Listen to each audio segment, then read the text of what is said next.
AEW is flying high coming off of All In. It is a new era in this company, the Hangman era. And first thoughts? Pretty strong from AEW. Let's talk about what they did at Dynamite.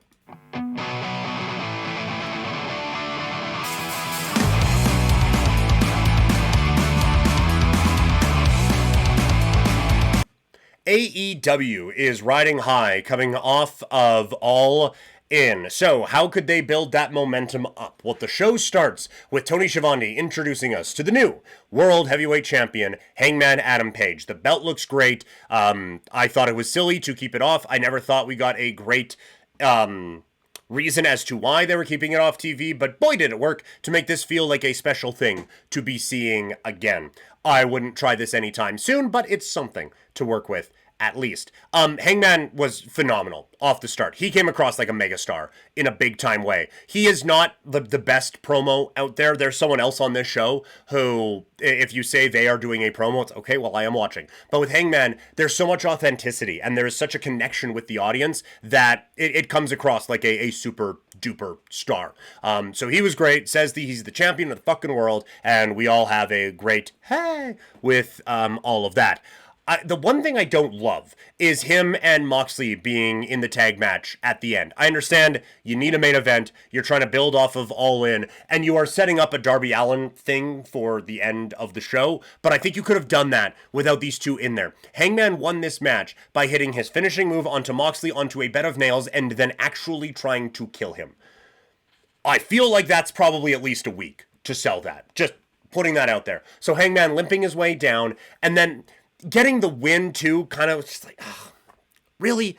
I wouldn't have minded it so much if, and they're telling an interesting story with Mox kind of avoiding Hangman a little bit and just being frustrated by this whole thing. There's an interesting story that they're telling, but I don't think you needed to do it this week with this match. Have these guys sell the effects of it. A tag team match between the Ops and the Death Riders as your main event following Dynamite or following All In probably would have felt a little underwhelming. You could have just done Hangman and Moxley in their corner and do the tag team match and have them sell their injuries that way, and then do the post-match thing and then Darby Allin up above in the, I was going to say Raptors, but it was a different setup at Dynamite. Really cool venue, by the way. Love that they are doing that still with the kind of unique locations. But I thought there was a way to do this and still sell the injuries and everything from Saturday. That was just kind of the only critique that I had. Also with, in the Hangman universe, MJF's promo backstage was fantastic. I thought it was really good, and it creates some intrigue now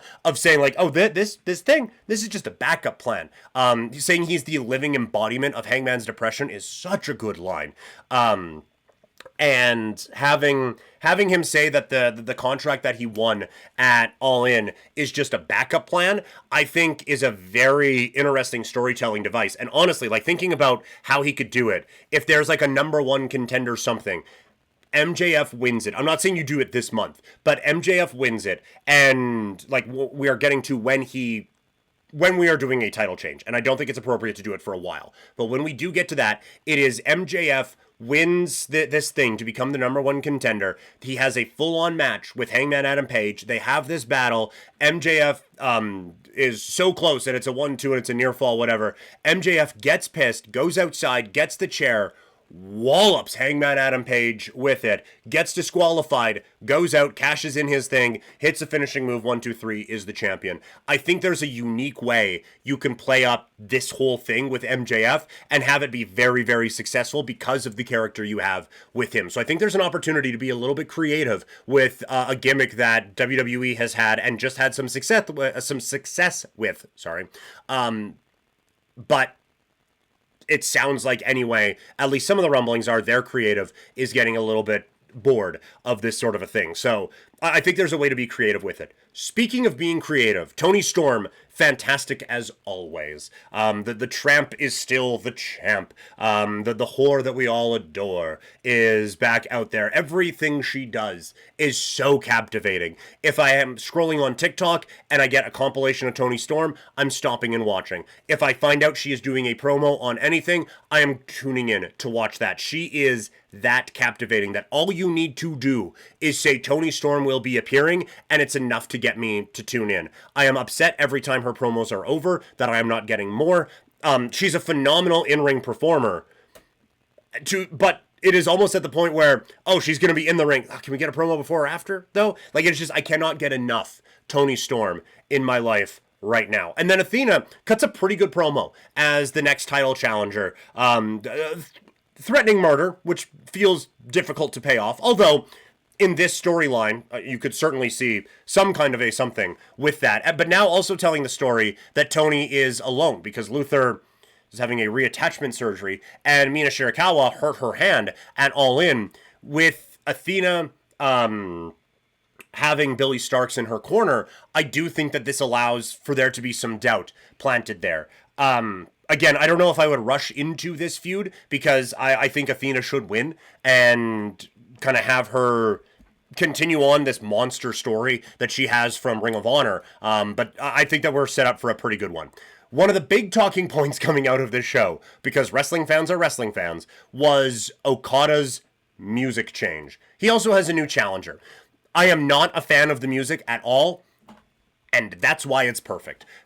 He has stripped away so much of what made him likable before. The hair, the poses, now the music. We don't get the money falling down. We don't get the Rainmaker music. We don't get the Rainmaker pose with the zoom out at the Tokyo Dome or at All In or anything like that. We are getting a guy who calls everyone bitch in different tights with darker hair and a music now that nobody likes.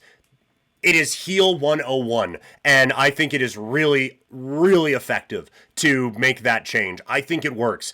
Also, when you do eventually turn this guy back into a babyface, the first time, feuding with Don Callis family member X, honestly, probably Takeshita, feuding with Takeshita, who makes his entrance, stands in the ring, waits. There is a pause, and the Rainmaker music hits. If you do it in the right setting, that place is going to explode when you turn this guy into a babyface. So I think you have built something up here in just doing the little heelish things that sometimes get forgotten. I think it's a great attention to detail. The people hate it, which is why it's awesome for this heel character. And now he is challenging Swerve. Pretty straightforward to the point. With the promos, with calling Swerve a bitch and saying that he hurt his friends, and Swerve saying, do something about it, bitch. And now we're set for what should be an excellent feud and a phenomenal match at the end of it. The stuff with the Young Bucks I thought was really well done as well. You get the whole story, I guess, of them. They don't have the pyro. They rode up in a lift, and the guy wasn't opening the trunk for them. The one thing that they still got their own locker room, I would have liked for them to have to change with the boys and have there be an awkward encounter or two back there. They go for the EVP trigger, realize they can't call it that. I think this is something you can get a lot of mileage out of, and I think it's a good way to debut a new character actually coming out of it, where we all have our laugh at the Young Bucks for a bit. They're tired of it, and all of a sudden they bring Wardlow back, and now he is the muscle running through everyone, getting the revenge for the distraught heels, and that's a way you bring in a big monster to kind of get the Bucks back to their level. So I think there's a lot of storytelling you can do with this. Some other notes: Nick Wayne's promos need some work. That's kind of what Ring of Honor is for, not Dynamite. And the fact that this was a pre-tape, I wonder what it looked like in the takes that didn't work. This one, it didn't click for me. I do like the potential of this group. With Kip Sabian, I think there's potential for him to kind of grow in a bigger role now. I wonder where or when Luchasaurus fits into this whole thing, but it also it makes sense, I think, with this whole group with Christian, potentially an Adam Copeland thing in there. The cope with Cedric. God, why am I blanking on this one? The cope stuff with FTR. Sorry, I think was interesting, and I like it. I think the promo from from Adam Copeland was good in, like, look, I don't care about Christian. I think he's kind of an asshole, and I'm really just focused on FTR. I think that part of it was good. The part where Stokely Hathaway came out, and there's a local referee here with us. Anyway, the part where Stokely Hathaway comes out and says there were complaints to Tony Khan, and so because of that, if you touch any of us, then or outside of the ring or anything, then you are going to be fired. It is a little funny that you do that when there was everything we saw at Texas Death. We have seen a guy lit on fire before in this company. So, guy like put through glass. We've seen a lot. So to say like, oh, if you touch us because you came out and scared us away with a bat, even a bat of nails, it seems a little lame to me personally. But it at least gets that ball rolling to set up again a Christian Adam Copeland setup here at some point. Also, Kyle Fletcher looked like a beast. Kid's a stud. And I think people are going to hate him when he takes the TNT title away from Dustin Rhodes. That is your AEW breakdown.